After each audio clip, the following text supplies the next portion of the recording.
Welcome to another episode of How the Best Bodybuilders in the World Train. Today I bring you Nihat, the Turkish winner of the Dubai Pro and top 4 in the world in the 212 division at just 22 years old. Even though he wasn't at his best, he came in looking a bit watery and soft. He also came in flat. These were the words of the judges, and specifically Tyler Mannion, who also said that he has a bright future in the 212 division and possibly a great future in Open. Today we're going to see how he has built this extraordinary physique at such a young age and how he's working to improve his weak points. The judges told him that he was very balanced, that he hardly had any weak points. If they had to pick anything, he could improve his legs and back even more. He's very well rounded, he just needs time and work. He was 22 years old at the Olympia, and this year, 2026, he'll turn 23. Does he look huge in his off-season? Has he grown a lot since the Olympia?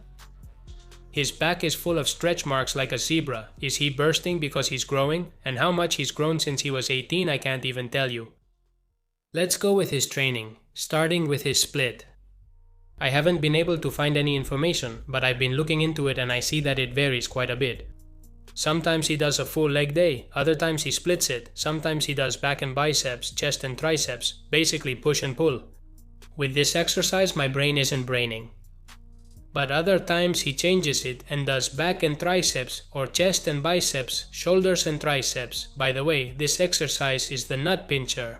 I don't recommend you do it.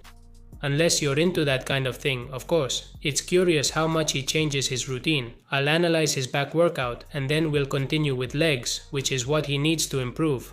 But first I want to mention his push workout. Starting with this impressive incline press for a guy who's 1.70 meters tall. Weighing about 100 kilos, moving around 170 to 180 kilos like that, with hands close together, lowering until touching the chest, is very impressive. All of this with flawless control. In the dumbbell press, he also comes down really deep. You'll notice he uses a very large range of motion on the exercises. Look at how much he stretches on the pec deck. This can be very beneficial for the chest if you have slightly shorter arms. Sometimes if you have arms that are too long, during presses and chest exercises, the effort can shift to your shoulder. In Nihat's case, he doesn't have that problem. He really isolates the chest.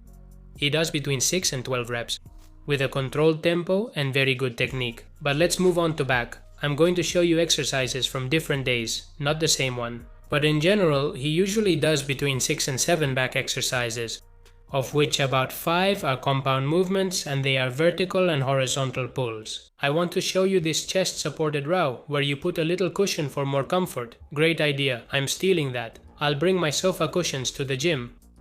I'm also showing you because of the great control and good form he has. People usually cheat on this exercise.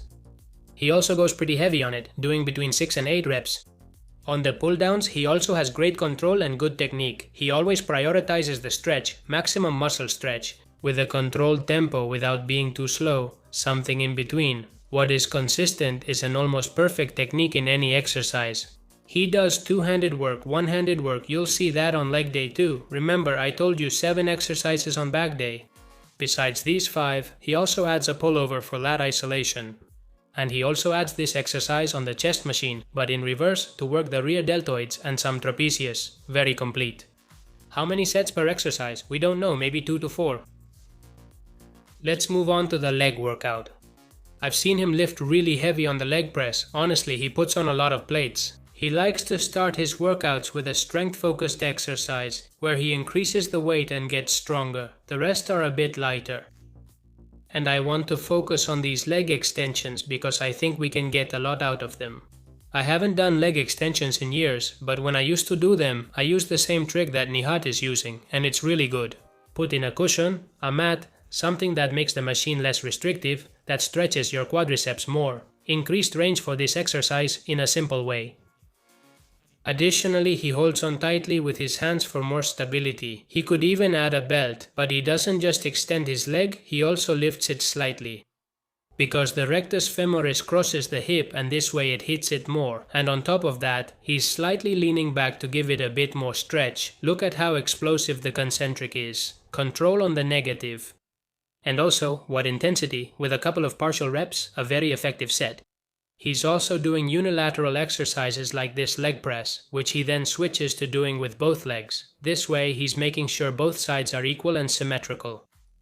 On that leg day, he also does hamstring curls, with an equally explosive concentric phase and special control, especially in the last few degrees of the movement where the hamstring is stretched a lot. Personally, I much prefer doing it seated. I feel like the muscles are stretched even more and I can use a lot more strength and push myself harder. He also does this hack squat. Go all the way down and come back up. Look at how controlled the descent is.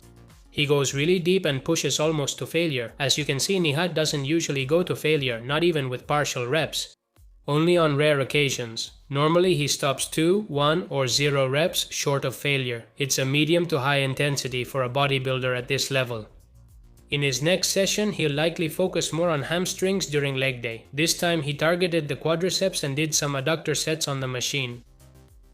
In conclusion, how does Nihat Katia train to have that physique at 23 years old to be top 4 in the world?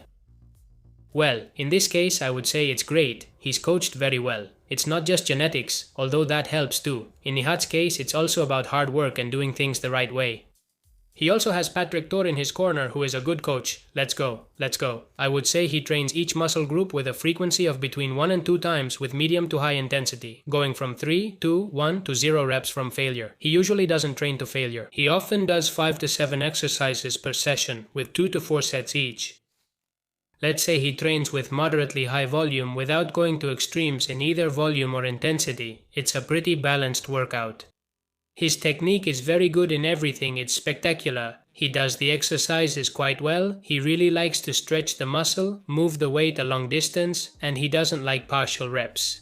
The tempo is controlled, somewhere in the middle, just enough, not too slow and not sloppy. Just to mention something, because there's hardly anything to criticize, in each set he loses control of the negative on the last rep, he lets the weight drop and it's like the set is already over, and I also tell this to the people I train. You haven't finished the set until you control the negative on the last rep, there's also stimulus there, and you're also very close to failure, so don't waste it. But honestly, I'm just saying this because he trains well. Even if you're natural, you can use him as an example. Do fewer, more intense sets, keep everything else the same. Very good training. I'm sure if he keeps it up, one day he'll end up being Mr. Olympia. We'll see how he does this year. I'll leave the list with the other episodes here, also in the description and in the pinned comment, so don't forget to check it out. We're ending the video here. I hope you enjoyed it. This is RSYT Culturismo signing off. See you next time. Bye.